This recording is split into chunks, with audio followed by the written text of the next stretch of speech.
My people of this country and we're under attack. They banning us, they cancel us for speaking the facts. If you man enough. This is the Patriots Prayer Podcast. It's a tremendous show, one of the greatest shows in the history of the world.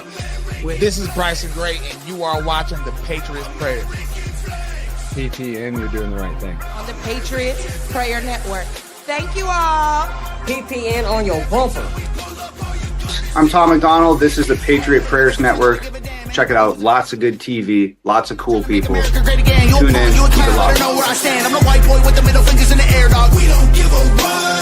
100 white boys gonna hold me down anywhere, dog. We think that you suck. My Patriots the craziest. They ain't afraid of breaking fists on faces. If you really wanna taste of this, no safety tip. Just aim the stick and spray the clip. I pray you miss, cause if you don't, they gon' go wacko. Automatic gun smoke like tobacco. Never hit a lady, but it's pretty hard to tell if you're a girl or a they, them, there's these, that, those. I ain't never gonna take a knee for the anthem. Smack them. I don't give a damn, can't stand them. Gang full of randoms. Fan with a handgun. Run up in your mansion, leave it all abandoned. I was raised to be brave to the grave. United States, we love the country that they've been corrupting. Go woke and go broker if you ain't obeyed. My people of this country and we're under attack. They banning us, they cancel us for speaking the facts. If you man enough, come stand with us, take USA back. And every time we pull up, all you're gonna see is American flags. American flags. American flags. And every time we pull up, all you...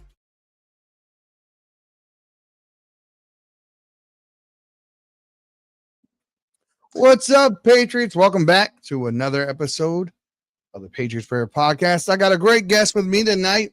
Sup, America. So this guy is usually all over the place on TikTok. And so we're introducing him to a new platform in a new way and joining the family over here at PPN. And we got a hell of a crazy subject tonight that we're going to be touching on here in a bit. And Christianity is under attack. I mean, it's always been under attack since it was invented. I mean, since it came about, I wouldn't use the term invented, but since it existed, it's always been under attack. But we're seeing it now in Nigeria. We see it in Israel. A lot of people don't realize Christianity is not well received in Israel. No, it's not. Treated very terribly. We've seen Erdogan do what he did in Turkey, ethnic cleansing and so forth, getting rid of the one of the oldest churches in the entire world and made it into a mosque and trying to reestablish a caliphate. And that's what it really boils down to. At the end of the day, it was the enmity that God said that he was going to put between Jacob and Esau, which led to what we're fighting today. And it's really an incursion of Islam everywhere in the entire world. And that's what it is. Now, call it a spade. Now you have seen the videos in Nigeria.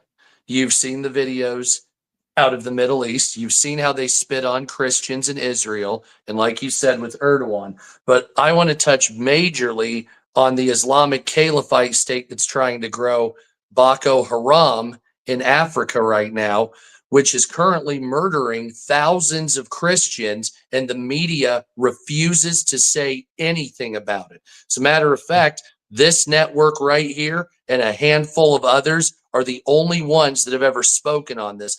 I believe that they're openly suppressing this while trying to basically say that Islam is the new touchy-feely religion that needs to spread throughout the world. And if you see the dastardly attacks that have been happening and the gunfire, it resembles all the outrage we've heard about Gaza, but it's being completely ignored. Same type of situation. Burials, dead bodies, shootings, bombings. Nobody's doing anything, and somebody has to do something. But the average person has no way of even knowing that this is occurring right now. Most people don't know it's going on, which is, the norm.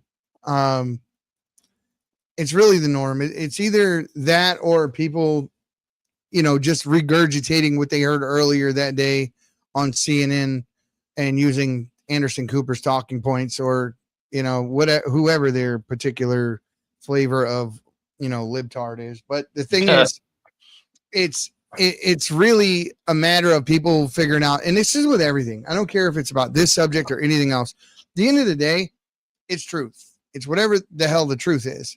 And we're not in a country, we're not in a culture that says, okay, regardless of what I feel, this is true. Right? Truth This is true.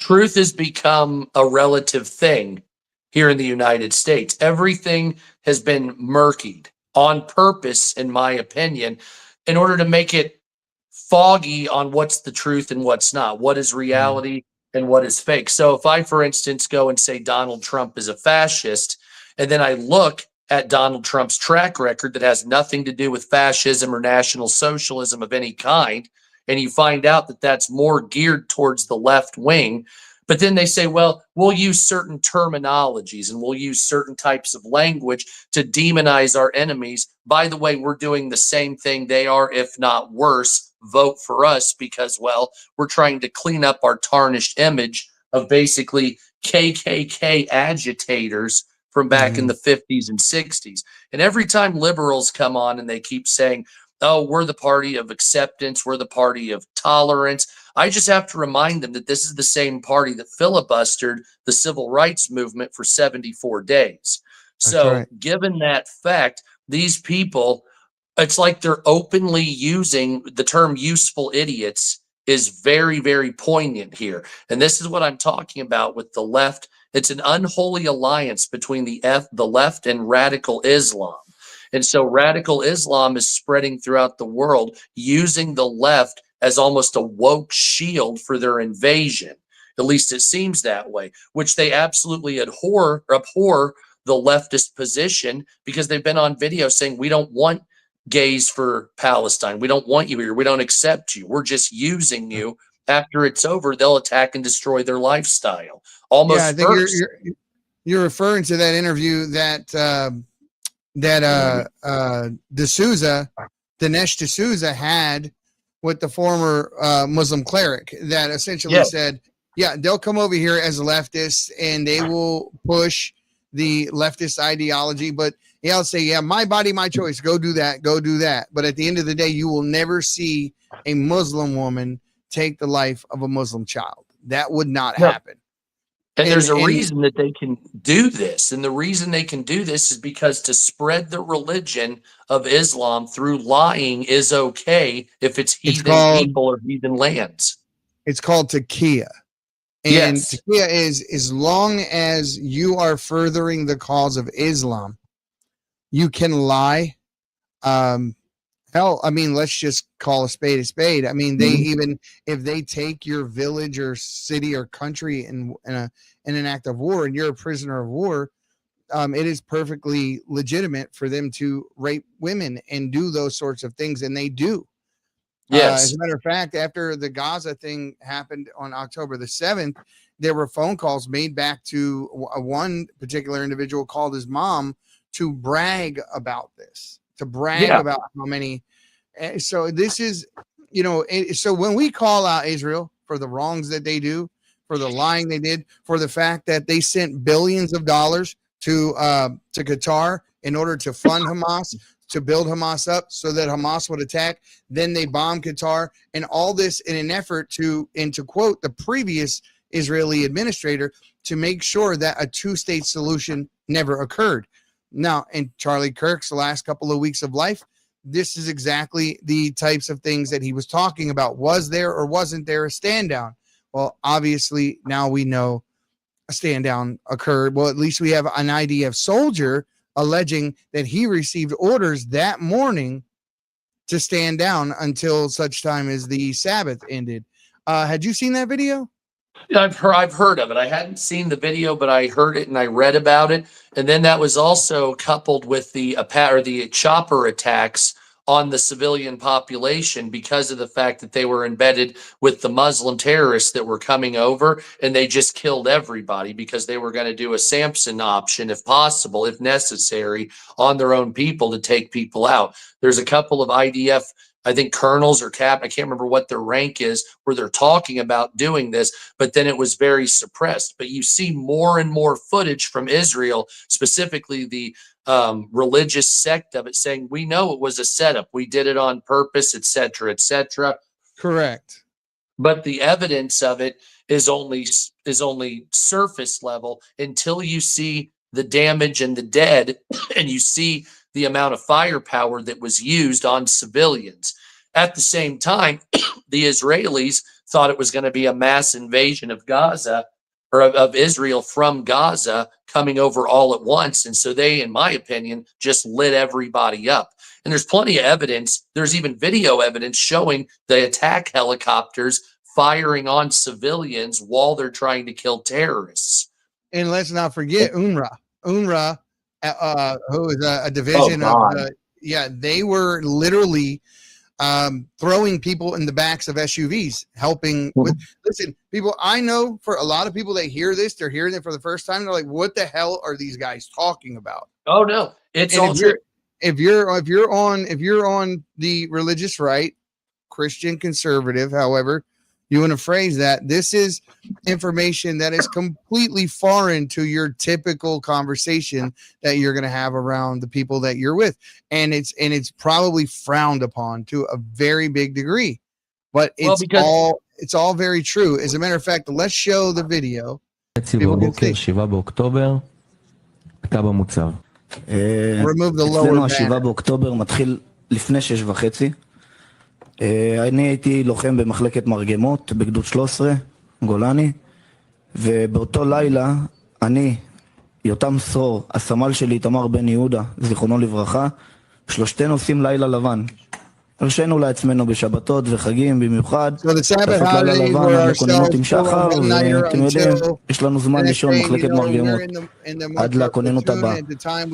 אז ב-5:20 בבוקר, אנחנו יושבים ליד הקשר כדי לא להעיר מאזין, והסמג"ד שלי, ניר ברוינפלג, שגם הוא נפצע קשה, וברוך השם הוא שרד, פתאום עולה בקשר בהודעה מוזרה. כל התחנות, לא יודע למה, לא יודע איך, משהו בסגנון הזה, אין סיור בגדר עד 9 בבוקר. 5:20 בבוקר. It was at 5:20 in the morning. Now, there is a video, an extended video of this, which I also have that I got it on my, I have it on my TikTok page. Now, I've seen that video before. But it goes beyond that. Because right after that, and I wouldn't be surprised if they took it off the internet, but right after that, he goes on to play the actual radio order that they received that morning, and that radio order was for them to stand down. Now, I'm going to play one more before we go on to the next topic, because it's very important that people understand this is common knowledge in Israel. If you listen here, this man is telling you. What happened on October 7th was an Israeli setup. Everyone knows what? Look at him smile. So are you saying Benjamin Netanyahu deliberately boosted Hamas? Now, this is the previous Israeli minister. To try to prevent a Palestinian state. Yeah, sure. He deliberately and systematically even told on record, whoever wants to avoid the threat of a two-state solution has to support my policy of paying protection money to the Hamas. So what we did, with the permission of our Prime Minister, is to let Qatar to transfer a huge amount of money in cash, probably more than $1.4 billion. By doing it, we increase the power of Hamas. But I think some questions need to be asked. Was there a stand down order? No, here's the thing right now. This was in the last 2 weeks of Charlie's life. Yes. And so a lot of people have attacked these talking points that we're having right now. And then you go to their profile page and they have hashtag we are Charlie Kirk. Guys, wake up, because this is what Charlie Kirk believed. This is what he was waking up to. These are the facts that he was new.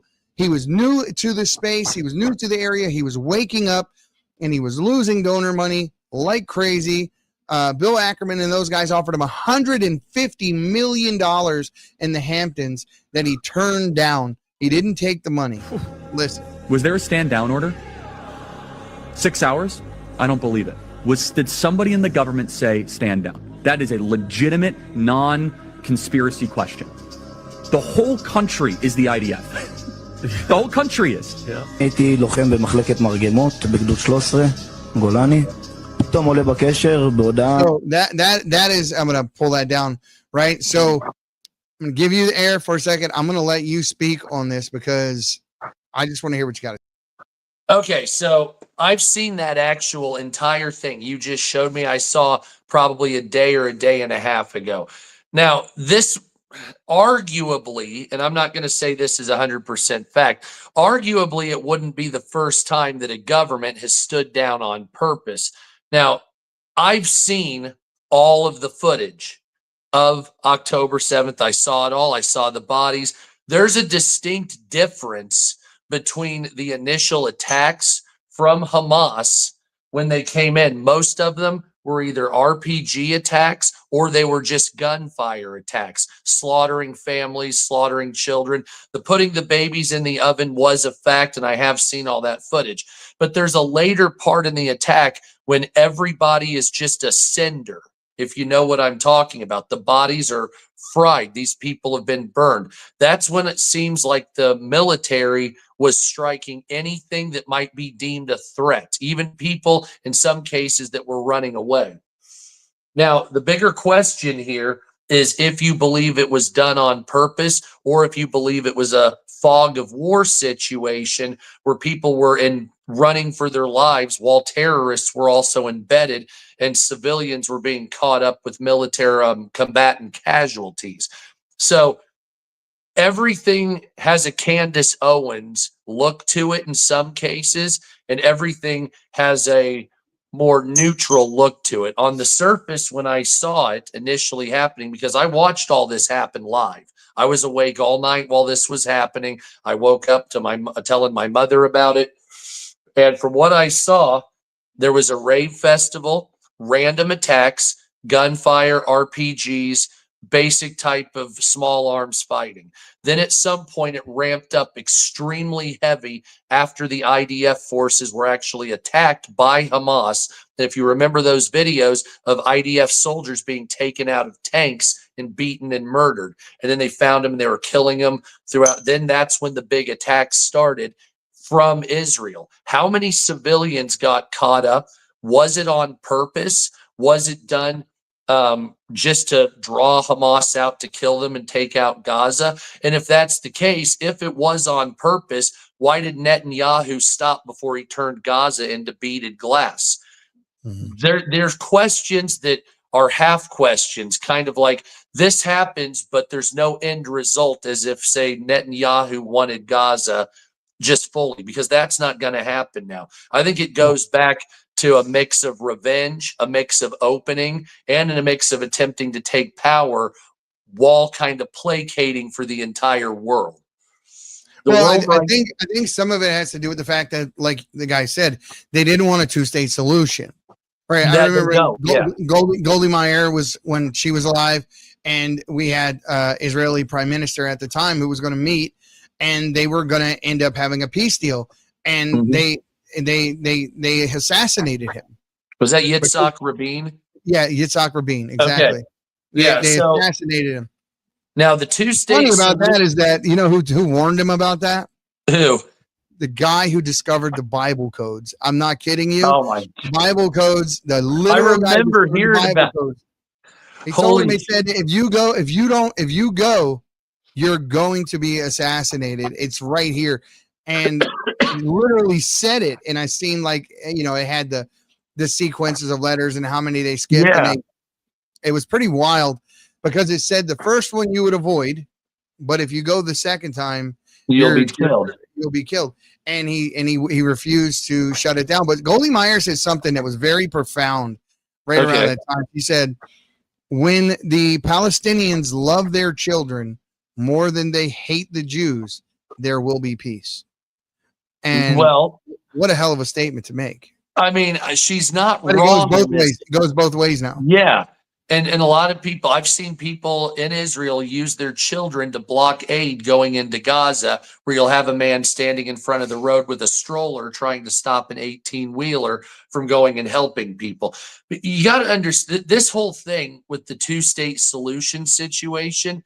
It was never going to happen, but this is just the culmination of all of this garbage that they've been peddling for years.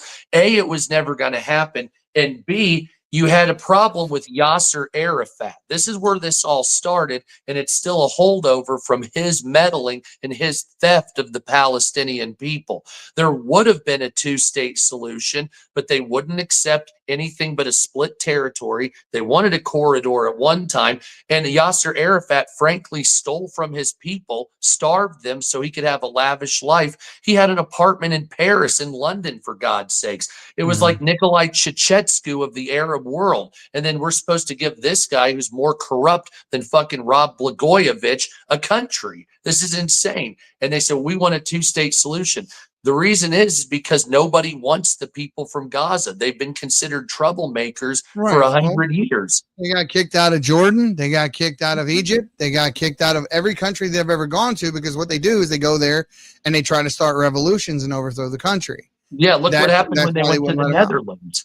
They had 300 come to the Netherlands. By the time a generation had passed, there were 900, 2/3 on welfare. Most of them have been in jail, and nearly all of them unemployed. And why is that? It's a generational situation of no skills, no upbringing. And could that be because Israel made it a police state that's an open air prison? Or could it have been that the open air prison started because of their behavior? They go back to Canaanites. They go back to Phoenicians. If that's their ancestral territory. The thing is that when they went in the 60s, they took blood and they did it under the guise of giving vaccines, and they tested the DNA of the blood. And what they found was only a very small, like 2%, 2 point something percent of the people that were there were actually indigenous to the area. Most of them were Syrian nomads, Bedouins. All right. So they came in probably before. Okay. So the Ottoman Empire ran that area until the end of World War I, when Ataturk came in and came up. That area was very desolate and kind of in ruin for a long time until the British invaded. And if you know anything, at Gallipoli, they were defeated, and they were defeated in the initial invasion of Gaza until they came back a second time and wiped everybody out. Then they literally took the map, said, fuck you, Ottoman Empire, and they just drew lines. This is French, this is British, and they called it British Transjordan. And so all these people, they were saying, oh, Palestine was a country. It was never anything. They were just nomads. And even if you go back far into history, the people that originally lived there, they were all executed. A great deal of them were taken into captivity. But here's the thing that I don't think anyone understands. And I don't care what era you go back to, all the way back to the Roman Empire, all the way back to Canaan and pre-Canaan. Never at any time or at any point in history was there a country called Palestine. No. For a brief time under Roman rule, the Roman emperor that was there at the time did not like the name Judea. So he changed the name Judea to Syria de Palestina, which they then shortened and started calling it Palestine. But it was never derived from Philista. Isn't that where that comes from? Yeah, from Philistine. Correct. Yeah. So the reason that these leftists say that is because they use something. You'll see a manhole cover that says Palestine on it. And that was made in the United Kingdom for British Palestine. It was a government-held sector of that area for 5 years? I think it was at most, before they turned it over to Transjordan. So yeah, it's never been a country. And even when they did at an executive level call it Palestine, it was mandated and ruled by the British. So they never had any authority whatsoever. But the bigger question... They're not a cohesive people. They're a collection of tribes. Hamas, Nablos, there are tons of tribes in that area, but they're not just Palestinian people, like it's a race. Yeah, oh no, there's intertribal warfare. It's ridiculous also. But the big question here is now, after all this, the world. You have England, France, you have most of the Nordic world, even I think Italy and Spain, they say, well, we recognize Palestine. If you look at the world, I think it's 90 countries recognize it. But there's no viable way for them to even have a government. I just think that they should be absorbed into the West Bank at this point. And I think Israel should just occupy Gaza, just empty it out, one for the other, add some territory. And if you want a secondary state, there you go. But Gaza is not a viable solution. So this Greta Thunberg, fucking optics that have been going on, this attempt to say we're going to rebuild Gaza. That's not rebuildable. That looks like Dresden mixed with Nuremberg. There's no, or not Nuremberg, Hiroshima. So there's they go no over way. there on a flotilla.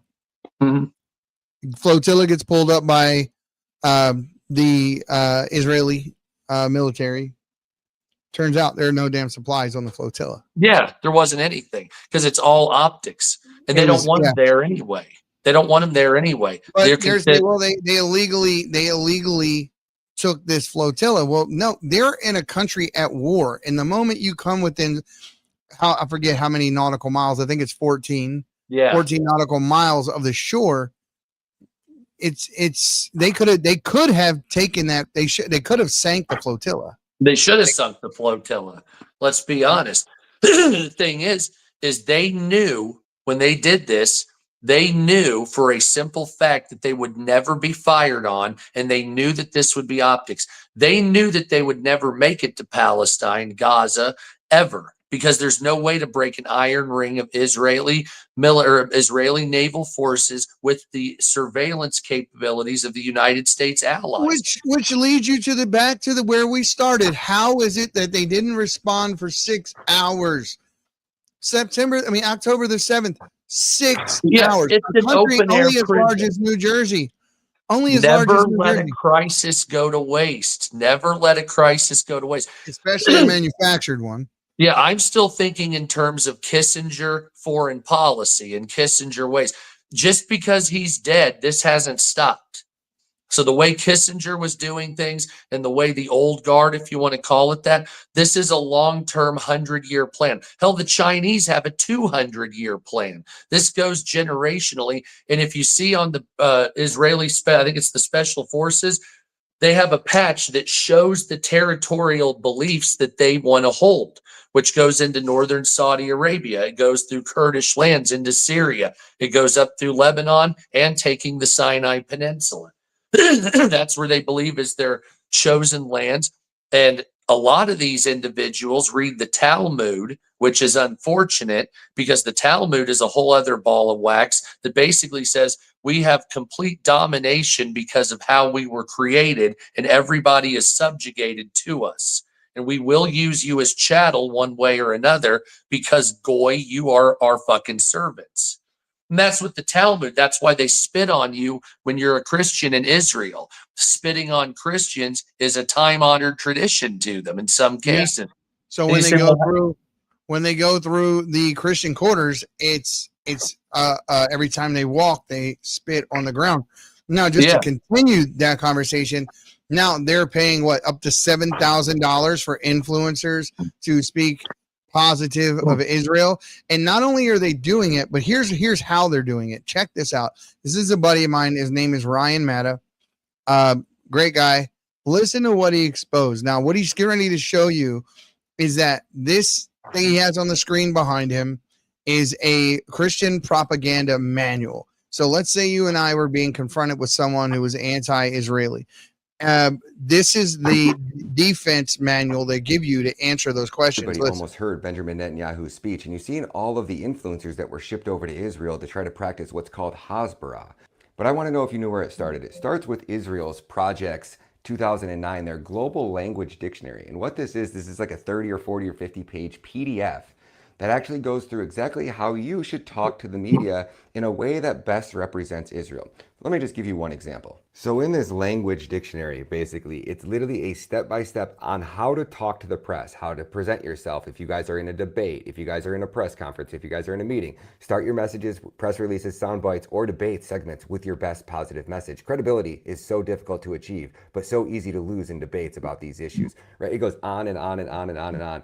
We can forgive you for killing Israeli children, but we can't forgive you for forcing us to kill your children in Gaza. Who says that? These people are absolute psychopaths. But the crazy part is all of your influencers just went over to Israel to literally get a step-by-step play on how they can project Israel to the world so that they can come in here and steal your dirty tax dollars. You dirty little gold bitches. Hold on. Get to work. Go pay. I need to see that real quick. Hold up. Let's just take a look at this list because I just seen friends of mine on this list. Cam Higbee, Oh man, I gotta give him a call. Like, what's wrong with you, bro? Just for the record, I don't get paid by Israel, just so you know. Me either. Destiny. Oh my God. Isaac. Really? Woodward. Didn't that asshole just get kicked off social media, basically? Didn't he crash out for no, that was the other asshole. That was the other, yeah. Yeah, you know what I'm talking about. Piker, Hassan Piker. Yeah, he went crazy the other day too. Blows me away. But just while we're on this subject, please check out my other profile where my name is Hyman Rabinowitz.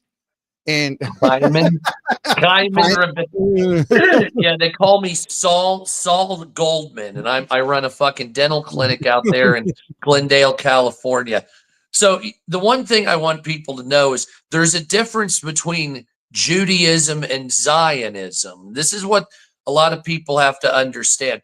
Now, you have a built-in Christian belief that says to protect Judaism, even though going through the Middle Ages, this basically never occurred, all the way up to the Inquisition and all these other types of horrifying things, and the Lutheran purges, if you want to call it that, through Germany.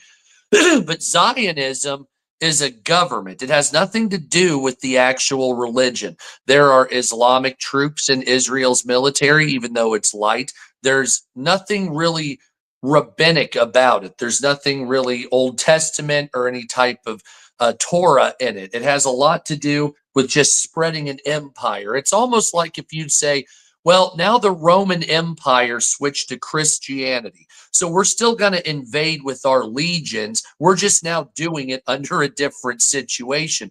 Instead of religiously pushing forward, we're going to push forward an empire.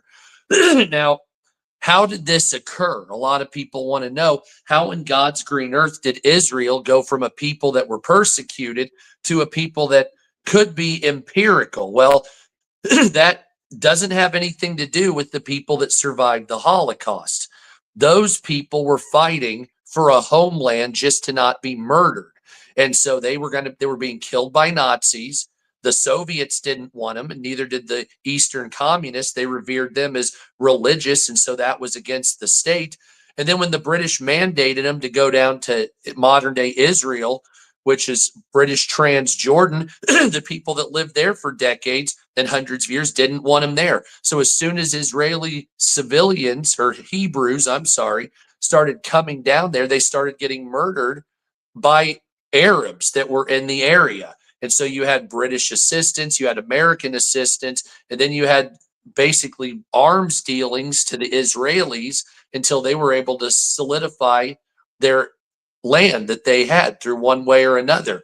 Then, as they were attacked, the United States continued to back them up through the 60s and 70s. Even at one point, Israel taking all of the Golan Heights, all of the Sinai, up to the Suez Canal, and then giving it back, basically saying, we can take this at any time. Fuck you. Then you had the USS Liberty, and that was attacked. Oh, yeah, and don't then even get me going there. I know Philip Torney is a friend. Okay. He's a friend. I know the guy. And he was on the USS Liberty. I was going to say, was he there? Brother, I mean, when he tells the story, he tells it with damn near tears in his eyes. He's like, now, the fighter pilots came in so close to the ship that they could lock eyes with them and see them. They shot down 2 U.S. flagpoles that were on the USS Liberty. And then they took a third flag and draped it along the deck. 200 and some soldiers killed. Attacked for over 2 hours. McNamara, under LBJ's orders, pulled back the assistance that they were going to send them and said, and I quote, "We're not going to make our allies look bad." Meanwhile, your servicemen in one of the most decorated ships in U.S. history was getting bombed and torpedoed by your supposed allies. And you try to say, well, we thought it was an Egyptian ship. The hull was clearly marked, and you shot down 2 U.S. flags. It was not. The reason that was overlooked, though, the reason it was overlooked is the same reason it's always overlooked, because the Bible tells people to always protect Israel, pray for them, stand for them, because they're God's chosen people. So in this particular case, those men became unwilling martyrs, even though they were casualties of a no war. It was they declared it a friendly incident, a friendly fire. And we all know what it was, but it's always going to be labeled that way. And it's the same thing. It was a way for the U.S. to enter the war. It was a way for the U.S. to enter the war. Yeah, and it's the same thing with the Gulf of Tonkin incident. It was set up by us as a reason. We already had military advisors in Vietnam. We already were there training everybody. We knew what was going to happen. And they said that there was credible threats coming from Cambodia. So we got to go in. How are we going to do that? Well, we better get fucked up somehow so we can usher B-52s getting the Hanoi Trail. And that's exactly what they did. Even to this day, they say, well, no, it wasn't us that was doing it. It's a misunderstanding. And then if you read anything classified, to this day, it's still redacted. To this day, it's still not full, just like the JFK files. We're going to release them. Yeah, but hey, whatever you do, just don't put the stuff in the JFK file having to do with Israeli intelligence. You can release everything else, but nothing to do with Israel. It has to do with the Jack Ruby. Jack Rubenstein, like a lot of people. I know, but that also has to go back to what's his face, Lee Harvey Oswald, going to the Soviet Union in a time of the worst. It'd be like if I, as a civilian, decided just to go to St. Petersburg today. If Trump said we're going to give you Tomahawk missiles, and 2 days after Trump says we'll give you Tomahawks, I'm like, I want to go to Moscow. I'm sure I'll be welcome there. The only people that would be welcome there is the enemy of the guy that gave you Tomahawk weapons. You see what I'm saying? And that's a red flag. But back then, the information flowed a lot slower. The government, my grandfather, he worked, and Werner von Braun came in. Okay, so my grandfather was in World War II, and he hunted Nazis at the end of the war. He went to Butler University. He became a draftsman. And we had a gear factory here and a fabricating plant. We had a lot of manufacturing where I live. So undercover, him and 12 or 13 other men met Werner von Braun, who, of course, as you know, escaped with Operation Paperclip because he was a rocket scientist, and he basically built several other Nazi. Yeah, so he taught my grandfather and other people how to build parts for rockets to go to space. So my grandfather built a nuclear transporter gearbox and several other parts for the spaceship that was all hidden in my grandfather in the desk drawer in my basement. At my grandmother's house, there's still very rare alloyed metals that are very lightweight but extremely strong. I don't know what the hell they are. Element 115, is that what that is? Yeah, I don't know, man. Art Bell and the Coast to Coast guys, and Art Bell, to his dying day, kept this little fragment, this piece that supposedly was the thing that made spaceships work, UFOs work. And he called it Element 115, and no one believed him. And then guess what is now on the elemental chart? Element 113. Element 115. They got rid of ether. It's there. So yeah, there's a lot. Now I want to move on to this Christian genocide. Yeah. We've got to talk about this. No one else is talking about it. We're going to take a quick commercial break. When we come back, get ready. I mean, if there are kids in the room, guys, this is probably not for their eyes. I would say, I'd leave it up to your judgment, but this is pretty nasty, and I would just be warned. We'll be right back. Heard of Q Broadcast? It's taking the world by storm. People are cutting the cord to their high cable bills and moving away from streaming services like Netflix, Hulu, and others for something better. Q Broadcast. For just $60 a month, you'll get access to every channel you could ever want, including HBO, Cinemax, and Starz. And the best part? There are no contracts, no hidden fees, and you're free to cancel anytime. With Q Broadcast, you can enjoy streaming live TV, movies, and top series on up to 5 devices at once. Whether you're at home or on the go, Q Broadcast makes sure your entertainment is always at your fingertips. Imagine being able to watch all your favorite channels from anywhere, anytime, without any restrictions. We're talking about thousands of movies, hundreds of TV series, and a huge library of live channels, all in one place. And don't forget video on demand and pay-per-view events. Those are included at no extra cost, so you'll never miss a big event again. Now, take a second and think about your current cable bill. You're probably paying anywhere between $100 and $300 every month, locked into long-term contracts and hit with surprise rate increases. With Q Broadcast, that's a thing of the past. It's just $60 a month. No contracts, no extra fees, no hidden costs, and no price hikes. Why juggle multiple subscriptions like Netflix, Hulu, and cable when Q Broadcast gives you everything you need in one convenient package? People everywhere are switching to Q Broadcast, saving money and getting more content than ever before. So, what are you waiting for? Click the link in the description and sign up for Q Broadcast today. Just $60 a month, no contracts, no hidden fees. It's time to take control of your entertainment and start streaming smarter.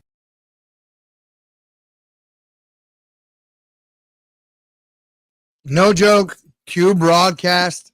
I love them. I don't have Hulu no more. I don't have Netflix anymore. I don't have any of that stuff anymore because I can get all of that in one place. Live TV, all my football games, all the streaming shows I want to watch, everything for $59 a month. No more paying for the fights and all the stuff because Paramount owns all that pay-per-view stuff now. So it's all on there. Everything you want to watch is there. Every single channel. They got this thing called time warp, dude. Like, so if you tune into the middle of a TV show and you're like, oh, I wish I could have saw this from the beginning, you can literally rewind the TV show in real time to the beginning. Now, see this, I got rid of cable completely a long time ago. I had AT&T. Yeah. Absolutely not.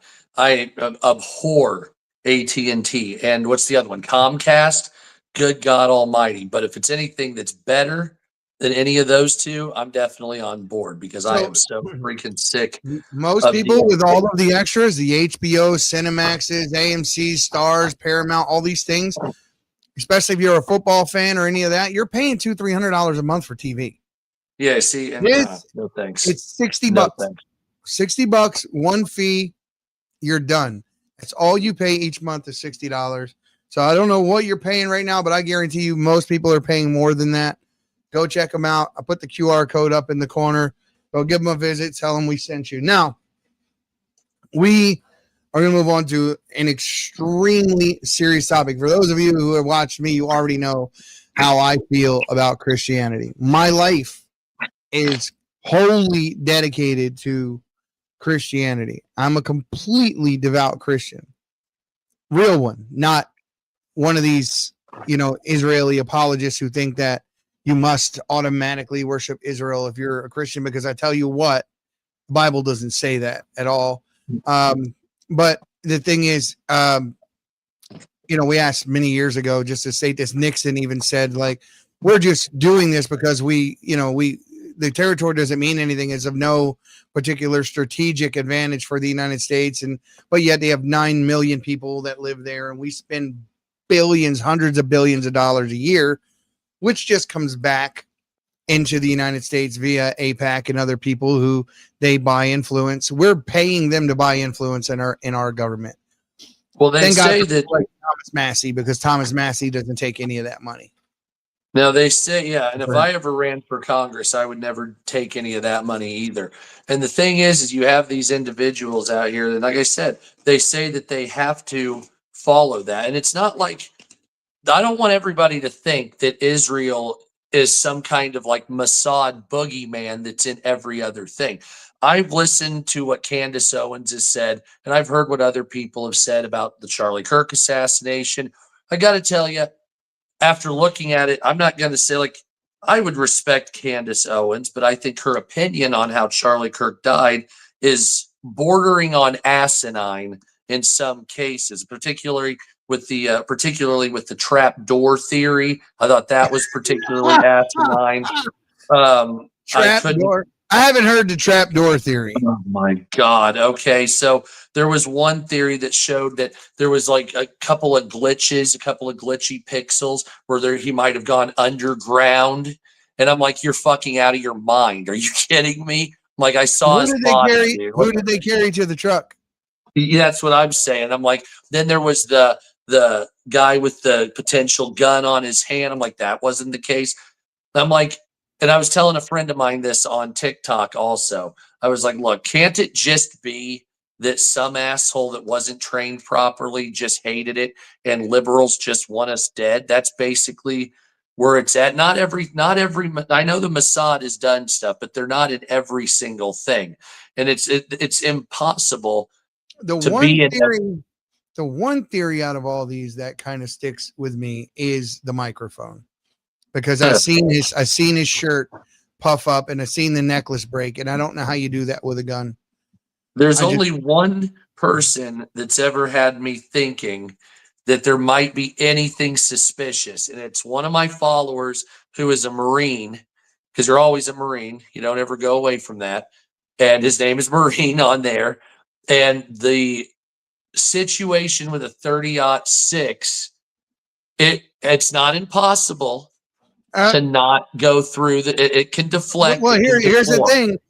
Tyler Robinson was on that roof. That was a 9-degree descent shot. So it would have had to go, in order to hit his C2 vertebrae from where he was, it would have had to go through Charlie Kirk's face. Okay. And now I also know that the guy that shot, the kid that shot, I could tell he was untrained in it because. But he didn't even shoot, though. That's the thing. He was running on the roof when the shot was fired. I see. I don't know if I got the video. I don't know if I believe that, though. We got the actual video of the guy running. The people are ducking because the shot's just fired. Yeah. And behind them, you see him in full sprint. And they already said that the 30-06 wasn't what they found. The fragment found in his neck wasn't from a 30-06. These are just 8 millimeter. An 8 millimeter 30-06, isn't it? They didn't say what it was, except for to say that it wasn't a 30-06. And he damn sure didn't break that 30-06 down and run and jump off that roof in 59 seconds, all at the same time, and then leave the screwdriver up there, put it back together, hide it 1,700 yards away, and then stick around and text his trans boyfriend all that weirdness. See, I was getting that in difference because there was a shooting of ICE agents, and I think it was either New Mexico. Was it New Mexico or was it Arizona? Do you remember when that happened? The guy, the guy shot ICE agents from an elevated position, but he ended up hitting the migrants, and he was trying to take out. He used an 8 millimeter, like an old Mauser or something. So I got those two confused. But yeah, 30-06 now. If it was a round that didn't have a high enough grain in it, it could have dropped. It could have deflected. There's all kinds of things, but I just don't think this was a Mossad job in this. I know enough to say that I don't know. I don't. Yeah. But all I can say is that they AI enhanced the video of Tyler Robinson jumping off of that roof because the two girls walking in the background suddenly disappear. In the same video, they're not there anymore. You're gonna have to send me that. Yeah, you'll have to send me that. I can pull it up right here. I can show it to you. Tyler Robinson. My whole thing is the weirdness of it all coincided with not Midas Touch, but that other company that was paying people for the Israeli influence, the $7,000. It all kind of coincided with that. But I have a big problem with the Anti-Defamation League. Like, they're one of my horrifying enemies. I can't stand them. Watch this. Watch this. Now, I want you to pay attention to the two girls that are walking in the background. Hold up here. Let me rewind it because it's too far along. See the two girls back here? See her walking? She's gone, bro. She disappeared right in front of your face. Do it again. The other one did too. I'll do it again. Watch her walking. See her? Okay. She's gone. Watch. Bing. Disappeared right there. Did she go another direction though? No, there were two girls walking in opposite directions and they both disappeared. All right. So how many frames are edited here? Well, there we have. I'd have to talk to Blake, but Blake has the actual, the real, not on social media style video. And so we got the unedited videos. He paid quite a bit of money to different people who were there to get these videos, the real ones. And if you go back and grab my podcast that I did with him, you can see the actual videos, not like stuff that is already on X and that sort of thing. And the video is the same. It's very weird what happened that day. But there's also video of Tyler Robinson getting into a car a 7-minute drive away from where this happened. Yeah. Some like 5 minutes later, and he's in a car with a female. And now, I guess was it a female, or was it a female, or was it his lover? And the FBI is just conveniently leaving that out because they don't want any retribution. My understanding is that he was also with her when he walked on the trail, because the two guys that were walking there talked about it as well. So there's several indications there was a female there that day. What it is, we don't know. There's a lot of fishiness around this. Well, because then there's Discord messages, and there's a Discord server several Discord servers. Right, but there's the lines that he was radicalized on Discord, and they said over and over again there was nothing on Discord that he said that was like radicalized or did any of those sorts of things. I would venture to say, and I'm pretty confident in saying this, I do not believe he was the guy that killed. I don't know who did. Okay. I don't know who did, but I firmly believe this guy didn't do it. Because that trial starts pretty soon. Yeah, but here's the thing, that video camera, that same video angle showing him jumping off that roof, that same PTZ camera would also show you you would see him taking the shot from that same camera. Why not show us that? The only videos I've seen were people that were there, and they have video of him ducking down, or somebody in black, and then they have the image running. Because you remember how it evolved. You had the one image where it showed the guy, visibly somebody was there, but it was all in black. So you couldn't there was no identifiers whatsoever. You still can't identify him. You still can't identify him. Even from here, we don't know for certain that he was the guy. Still don't. They say they have DNA and all that kind of thing there. Yeah. I'm waiting for the trial. If they show actual evidence of him being the shooter, I will eat my words humbly, and I will regain I won't say I'll regain my trust in Cash and Bongino, because the Epstein thing is still floating around. But I will at least eat them when it comes to this. Now, we're talking about Christians, talking about Nigeria.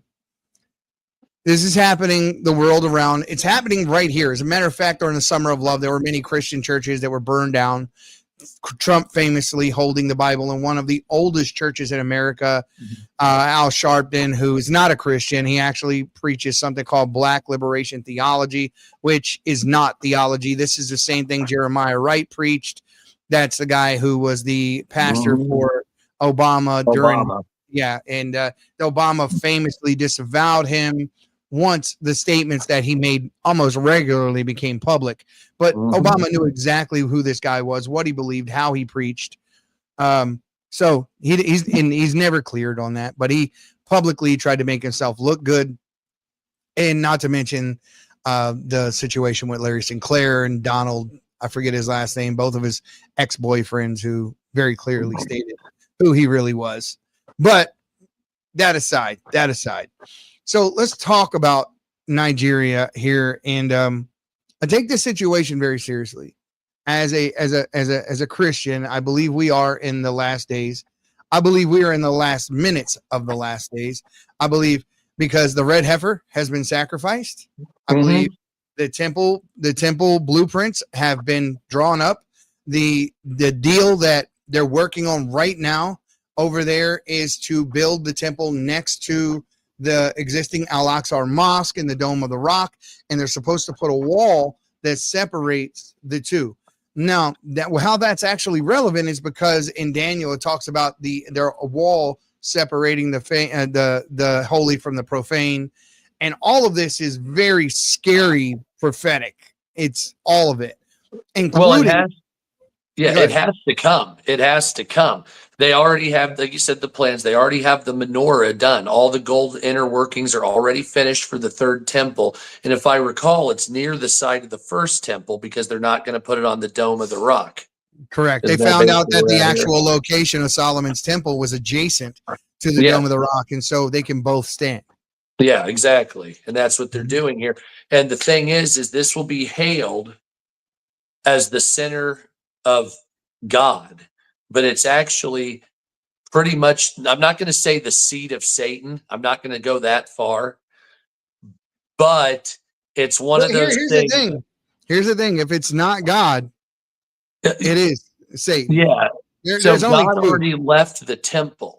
God already left the temple, and he's not coming back to the temple. The veil ripped. This was all symbolic. Yeah. Yeah, so there is no temple. So when they build this, they're going to be doing the same thing that they did, which was giving their prayers to nothingness in the air instead of God. Christ was the sacrifice to end all sacrifices. So if you're a Christian and you're like, I want to see the third temple be rebuilt, and you're like, you want to resume sacrifices?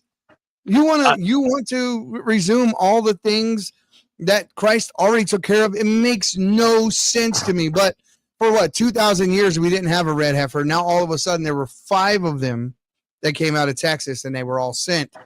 It's because after all this happens, they'll eventually come to Jesus. That's how, not all of them, but everybody eventually will say, oh, okay, we get it, because it's stubborn generations. But that's fine, because they didn't believe that. Because at the time when Jesus was around, there were multiple prophets that were going around claiming all sorts of things at the time from different religious sects and all this other type of stuff. Jesus was the only person, in my opinion, that makes sense for any of these religions, including Muhammad, which to me is absolutely ridiculous. The whole religion, in my opinion, is absolutely ridiculous, mainly because it kind of has a Joseph Smith vibe. But even after, even after Joseph Smith wrote that shit, people still followed him. Halfway through writing the Quran, the guy who was writing it took off and said, this is ridiculous bullshit. And it had to be the backstory of the Quran, right? So the Quran, for those of you who don't know, has never been translated. There is a copy. It is in Mecca. All of the other Qurans, the United States or the world around, have been other people's writings. Yeah. The original Quran has never been translated. Because nobody's ever supposed to read it. It's supposed to be told to them because they're not holy enough. It has to come from Muhammad and his family line, who basically got into fights with each other right after he died anyway. I personally believe that Muhammad, rest in piss, in my opinion. My personal belief with Muhammad is he stole fucking parts of Judaism, parts of Christianity, mixed it with Eastern tribal religions and shit out a religion and called it Islam and said, we're going to spread. Yeah. And it's one of those things where he says, okay, the Jewish people or Christians have to pay a tax to live. If you're an apostate, we'll murder you. Oh, by the way, it's called jizya. Jizya, yeah. Yeah, jizya. Yep. Yeah. And on top of that, the most merciful prophet married a fucking 9-year-old kid. So, Aisha. So it's a Salman Rushdie type. Have you ever seen Crowder's, Steven Crowder's, Bob the Painter, kind of reenactment of that Aisha thing? I think so. Yeah. Oh my God, it's so funny, bro. Yeah. If I was a Muslim, I would be completely offended. I get it, but that was hilarious. I'm sorry. I'm a Christian as they come, but South Park, some of the things they do to Jesus is absolutely crazy, but it is still so damn funny, some of it. Because South Park at least has a good sense of humor still. And there's always a message buried in there. Even though I believe the newer ones, because I don't care if they make fun of Trump, that's okay. I just think it's missing the mark the last couple of episodes. The last 5 or 6, I'm like, okay, I know what you're trying to do, but it's so niche in politics that it's losing its fun, I guess you want to call it. I think Family Guy had the best Trump little scene in their little, you know how they do those in between funny scenes? Yeah. And the whole Family Guy clan goes into a diner to get something to eat, and everybody's got on red hats, and they look at him and Trump, Trump, Trump, Trump, Trump, and then they follow him out, Trump, Trump, Trump, and they just jump in and run like they're running from a cult. If you don't find that funny, you're dead. Something's wrong with you. It's supposed to be, and this is what I don't know if you noticed, like after 9/11, everything has been very somber. I remember when Saturday Night Live wouldn't joke. Now it's 42 minutes of mocking Trump and then attempting skits that they don't have any relevance. It's almost like we're living in a society. Every generation almost seems to have some type of direction that they're heading. Throughout my life, throughout the past, whether it's good or bad, this generation that we're living in doesn't have any roots whatsoever. It's just like spinning in a circle. Nobody knows what the fuck they've been uneducated. Yeah, nobody knows what the fuck we're doing. We all are highly educated, but nobody knows what direction. Nobody knows why we're building anything anymore, or why we're creating, or why we uplift anything. Nobody knows why we're doing it. And it's like, well, I don't have a purpose. We're just doing it to do it. And when you get to that point, selfie moments, right? Yeah. That's why they go to all these protests. It's not because they give a damn about the protest. They want a picture to say I was there. Did social media just destroy? Is it just an entire society addicted to fame? Yes, 1000%. Clout is a drug. Yeah. So yeah, absolutely. Trust me. Like I know what it's. I've been doing this off and on for years. I know what it's like to have everything taken away from me more than once, and I know what it's like to have a video with 6 million views on it, and you're like, holy fucking shit! It gets to the point where even if I have a video, like I had a video with, I think it was 4.5 million views on TikTok, and I look at it and I'm like, oh, that's nice. It doesn't do anything to you. That you become desensitized to it. And these people that are living it, trying to go higher and higher through it, they're still on this weird high of this false acceptance. And it's a really weird thing that they're chasing this type of lifestyle while people are being murdered all over the world. And then you hear constantly in Africa how those countries that are the most poverty stricken have the happiest lifestyles in their mind. They're just poverty stricken. Here in the United States, the same thing about the ghettos here in the United States. I grew up in one. Yeah. But the thing was, when I grew up in it, it was the old lady sitting on the front steps. Everyone cared about their neighbor. My neighbors could all correct me. The kids all had fun. We were like the Goonies and the Sandlot kids all wrapped up into one thing. And it was a great time to be alive in the late 80s, early 90s. It was cool. It wasn't all this. Yeah, all of these things existed, but it wasn't like the number one thing that everyone cared about. I mean, we even had transvestites and all that back then. We had, Boy George. Yeah, everybody loved Boy George. We bumped some Karma Chameleon, dude. That was... Everyone, but he didn't sit there and tell anyone that you had to be what he was. He just made music. Yeah, that's all it was. Nobody knew anybody's politics. You had an inkling. I figured the Beatles were left wing, obviously. I figured that fucking, some of the late night people at the time, as weird as it is, were conservative.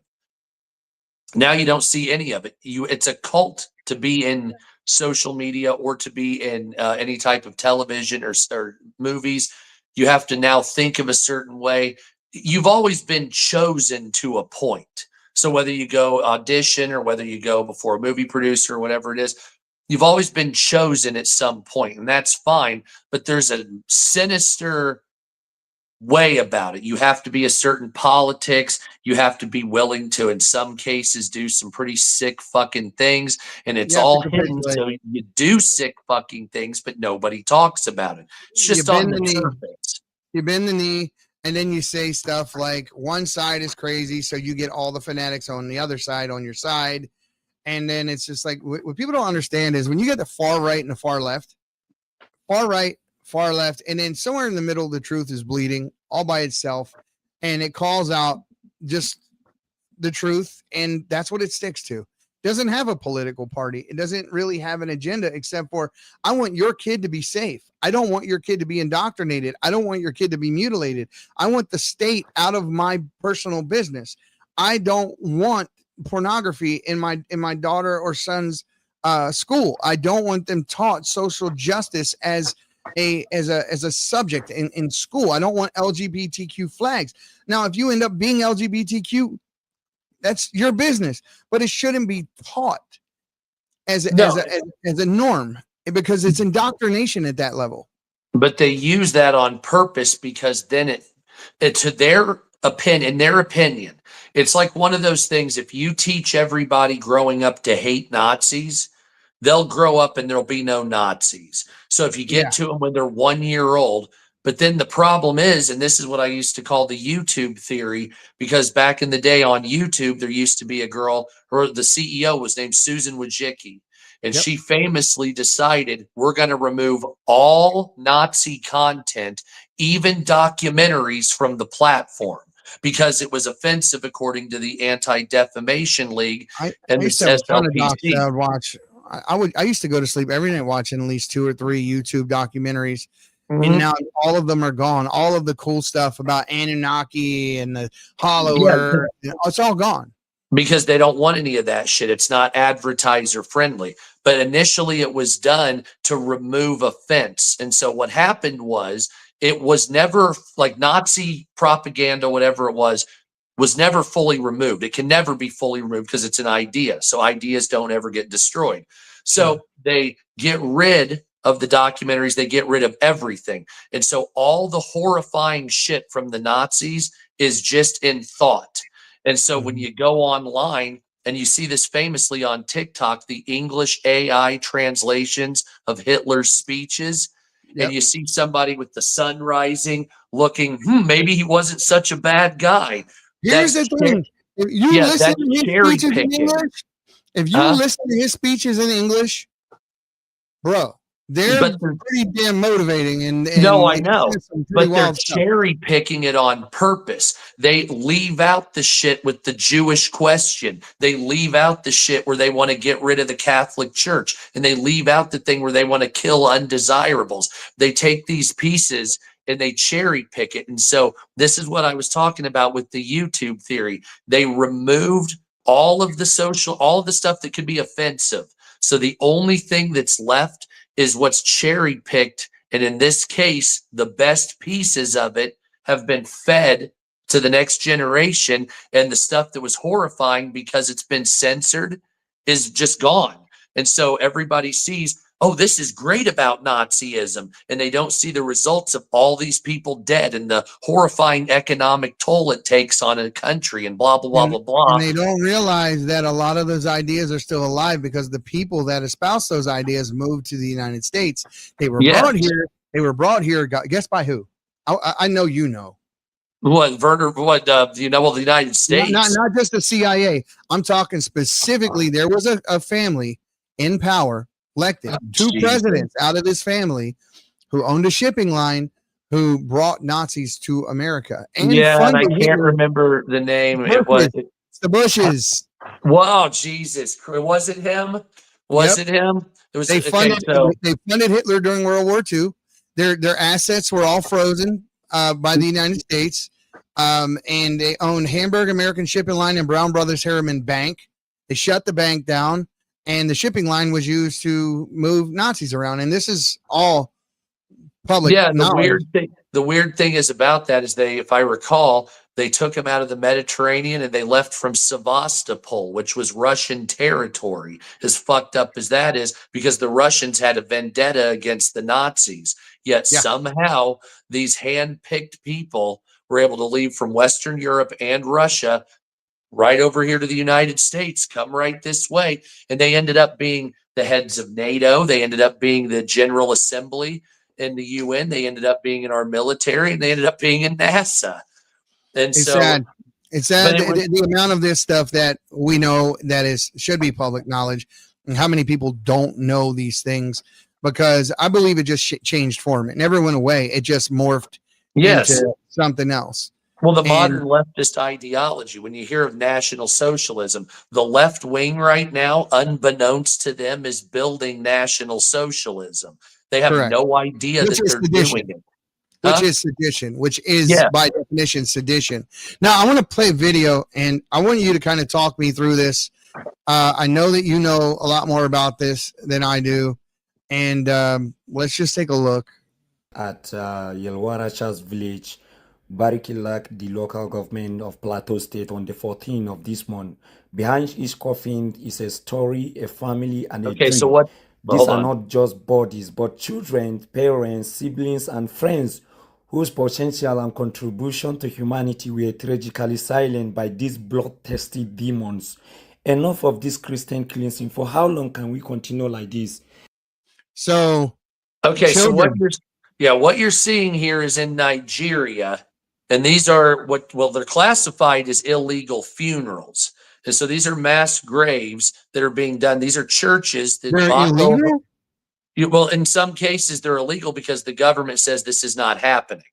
So the reason the government says this is not happening is because the terrorist organization Boko Haram and several other offshoots of that are insurgents inside of Nigeria right now. Now, this is always the president of that area was ex Boko Haram, or he says ex, but that's the thing. And so there's a Muslim insurgency, but a heavy Christian population. Now, if you look at any world map and they don't show this, there's something called the African Transition Zone.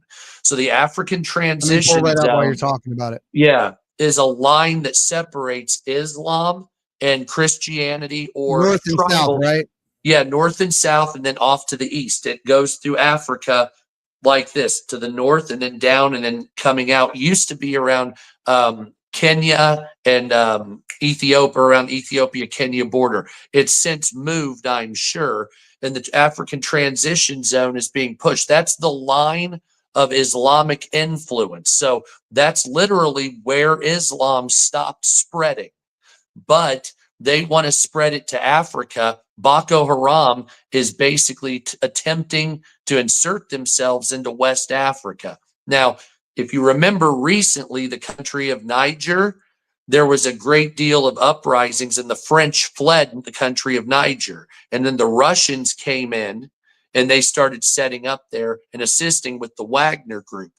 Their Islamic terror. Tell them who the Wagner group is, please, because I know a lot of people don't know. Yeah, so the Wagner group is a group of Russian mercenaries, and they have about 50 or 60,000. It's a paid merc army, and so they were just actually Ukraine. Putin killed their leader just recently. Yeah, Putin killed their leader in a plane crash that blew up in midair.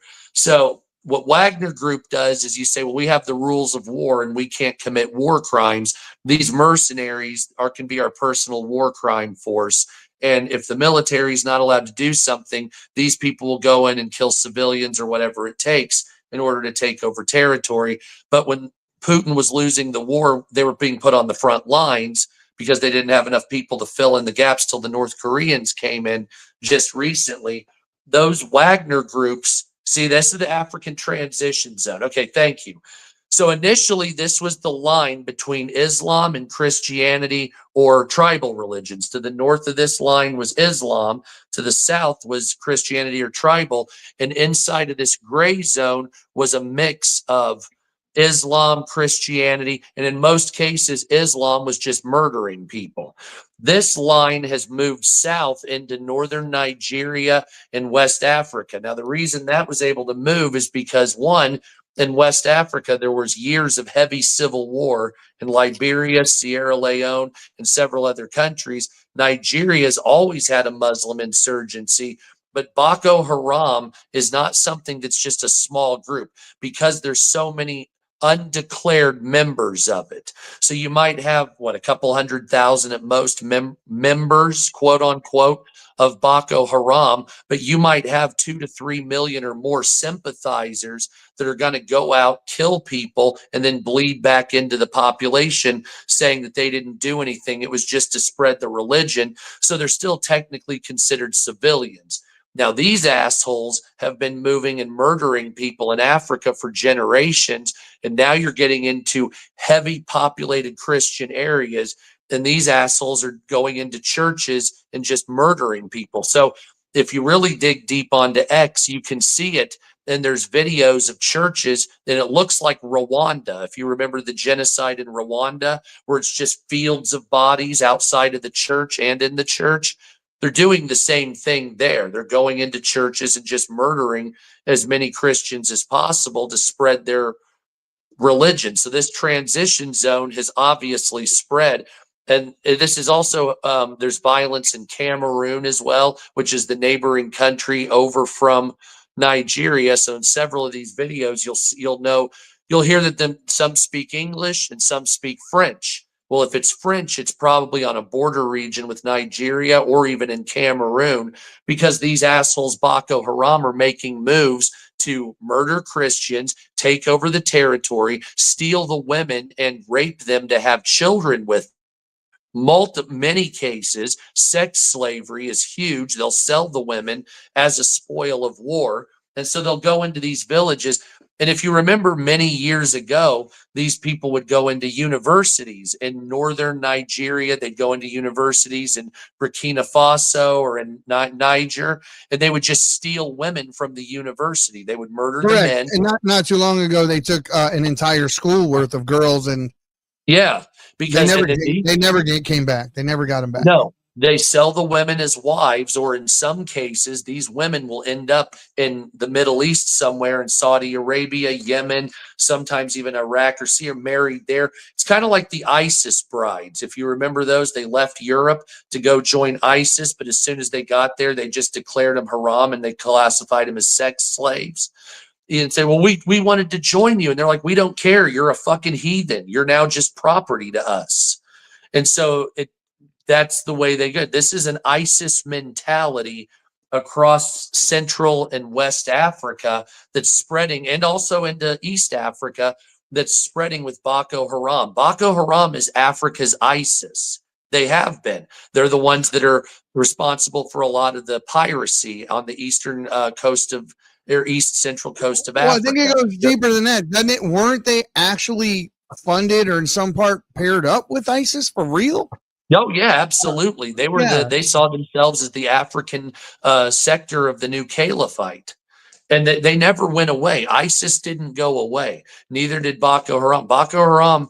The difference is we have battleships and aircraft, and they use small arms and terror tactics. But we're not actively involved in Africa, not on paper, and we're not gonna be, because of the messiness of it. And because of the forces that, if you look in North Africa, there might be 120 million men that are ready to kill. So, I mean, how do you? These are very, very traditional Christian people too.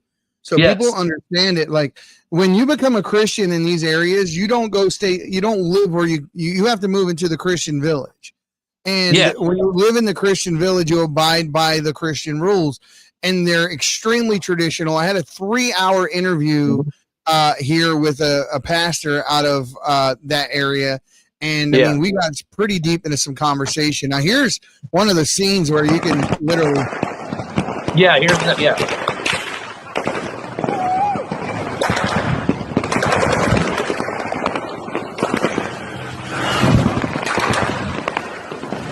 You see what I mean? The small arm. It's the same tactics that Gaza or that Hamas used when they came in. They don't have heavy weaponry. They use small arms and RPGs. They go in and they kill people brutally. They do it on purpose, with a purpose. Nobody has any defense against these people. And the United States could technically neutralize some of these individuals with, ground forces or even air attacks. But the thing is with Boko Haram, specifically with their leadership, is they move every day. They're very difficult to track. And they don't really have headquarters. Well, they have the government giving them heads up. And you have the government. Yeah, that's another thing. Some of these governments, like in Nigeria, Mauritania, Burkina Faso, Niger, some of these, what's the one? Chad, what's the one next to it? Sudan. Not South Sudan, but regular Sudan. They will actively say, okay, attack during these times, kill during these times, and then absorb back into the village and lose your weapons on purpose. Kind of like the NVA did back in Vietnam, back in the day, when they would attack American troops en masse, and then they would hide out in the villages and they would lose their weapons, only to come back again and do it over and over and over. So they were a combatant, but they weren't really a combatant. And that's what I'm talking about. You have maybe, however many hundreds of thousands of active combatants, but then you might have millions more that are passive that'll just come in to do it to spread the religion. And once their battle's over, they go back in victory, and a new group will come with the next one as they roll with it. And of course, they're actually talking about it. Hear what we're talking about. Moore joins us now. Carlson, you're urging Secretary of State Rubio to designate Nigeria as a country of particular concern. Okay. What do you really want Trump to do about this? Well, what we want is for the killings to stop, and it's a systematic campaign of persecution by Islamic terrorist organizations, not just Boko Haram, but IS West Africa, and also this Fulani tribe that lives in that middle band that has been just discriminately targeting Christians and killing them. You saw the numbers that you just put up there. I mean, they are absolutely horrific. Making this a country of particular concern will limit and restrict their security assistance programs with the United States. So we have been training and equipping the Nigerians in the hope that they were going to stop Boko Haram and eliminate them from Nigeria. Well, that's not happening. Look at those numbers. I think there is a question if there is collusion in between the current Islamic that's exactly right. It's the same with Afghanistan. When we trained Afghanistan's military, and then when the Taliban came back, they just turned and ran. They left the weapons and said, we're not fighting. So we spent a decade training these people only to have a couple thousand get killed and turn tail and surrender, basically, and leave. Yeah. Because this isn't what they do. This type of thing, when you see Boko Haram, you say they've killed 180,000 Christians. They've gone through, and how many numbers are they? They will just go out and kill in groups by a warlord or a leader that tells them that we're doing this, take a certain territory, move on, and a new group will come. Some of the veterans from the other might go campaigning, but you don't see a lot of people from far Eastern Morocco down in Central Africa doing this unless they're a professional already. You know what I'm saying? And so you see these groups, and it's almost like a welling up of, we must get rid of these Christians to spread it, and we're going to cleanse the area. And it's the same thing as the Tutsis and the Hutus did back in Rwanda, only this is a religious order, not a tribal order. And so the objective for Islam here is to submit to Islam or we'll kill you. Yeah, and that's really Islam all means. Islam means submission. It's submission or die, and that's what it is. And if you're an apostate and you leave, God fucking help you. You'll be executed. Or if you're a whore, they'll honor kill you for your family. And it's a death cult. And it's always been. And even though I'm not an atheist, obviously, I'm a Christian, I still believe everything Christopher Hitchens said about Islam. And I'll never fucking back down. He was a hell of a debater. I watched all of his college debates. Does God exist? So on and so forth. Yeah. Very, very intelligent guy. Very much an atheist. But for people that don't know, this is also a UFO cult. I know a lot of people don't realize that, but they believe in their last days there's going to be a mothership. And that's the Farrakhan shit. The mother wheel. The nation of Islam. Yeah, and it goes back to Elijah and all this other shit.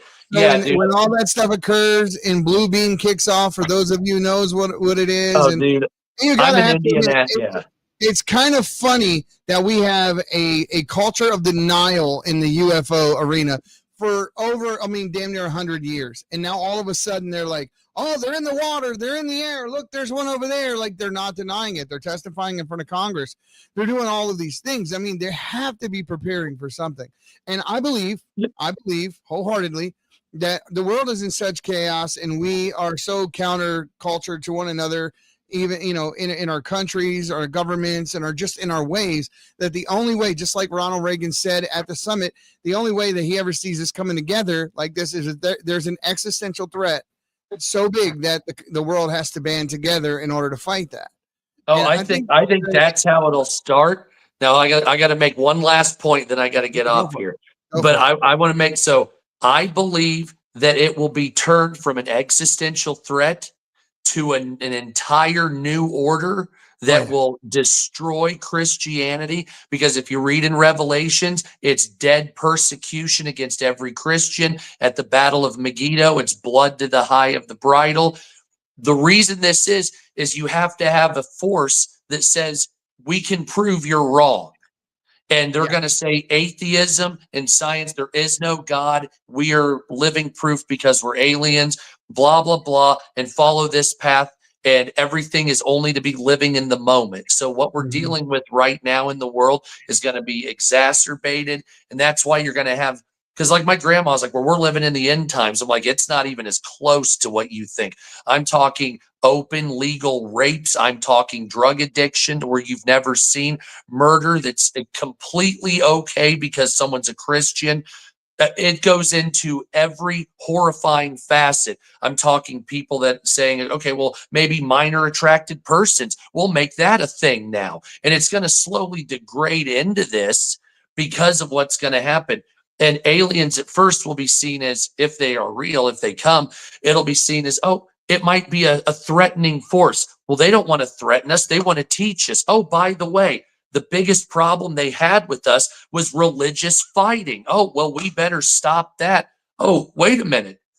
So you're telling me that we can just live frivolously because there's no afterlife, so we can do whatever we want? Hey, that sounds good. And so whether Islam spreads, Christianity spreads, it doesn't even matter. If an alien situation does happen, they'll frame it as all of this crap is garbage and you're supposed to live for pleasure only.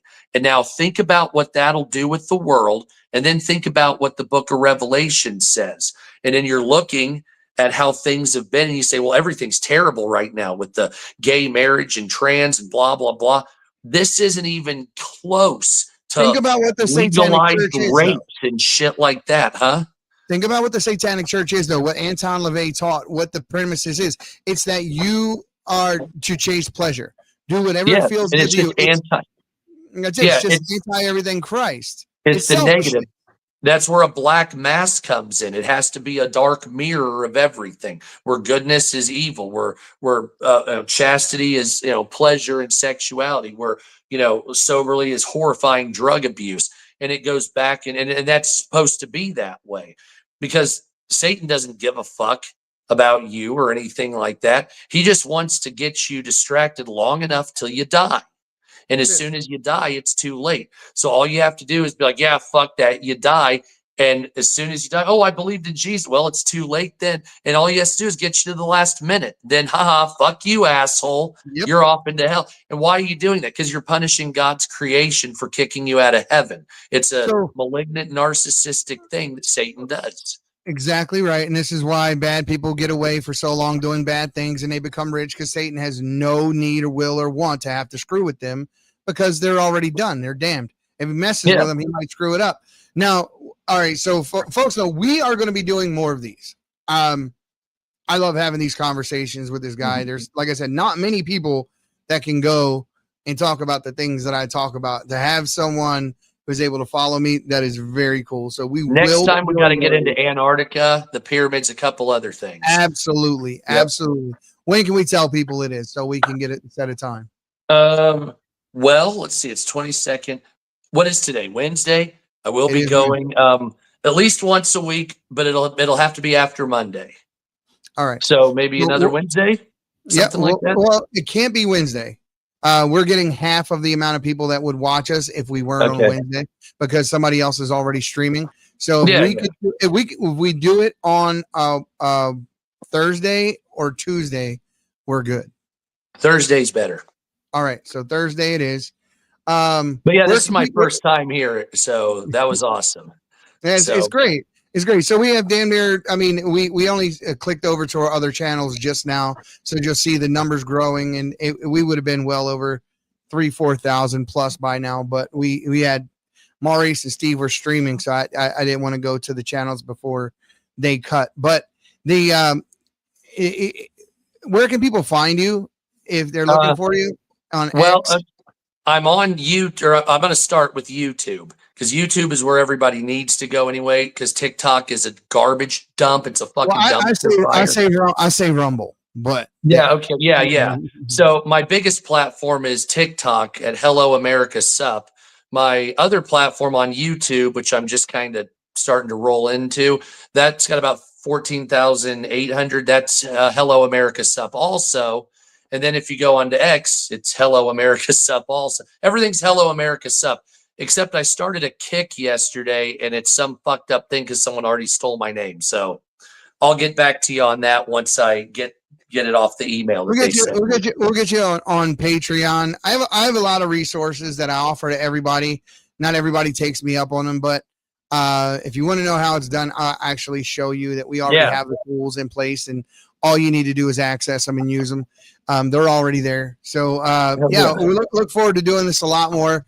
And for those of you who don't follow me, you can follow me at the Patriots Pray everywhere, including TikTok. And we're doing a lot. We're doing a lot, and we're going to be doing more. Love my new Rush Limbaugh microphone. Yeah, that's setting nice. up, man, dude, silver mic, Rush Limbaugh style. Gotta love it. So yeah, Black Magic Cams redoing the studio once again, like the third time in a year. So yeah, we got a lot to look forward to. A lot of new talent coming on. Rabbit is going to be coming back on. He's doing his own thing called the Rabbit Hole. So I'm gonna let him do it. He screams a lot. We're gonna let him scream. So yeah, he's a good guy. I've known him for a little while. Yeah, he's a good guy. Heart. Big heart. Dude. Yep. And so yeah, just look forward to that, guys.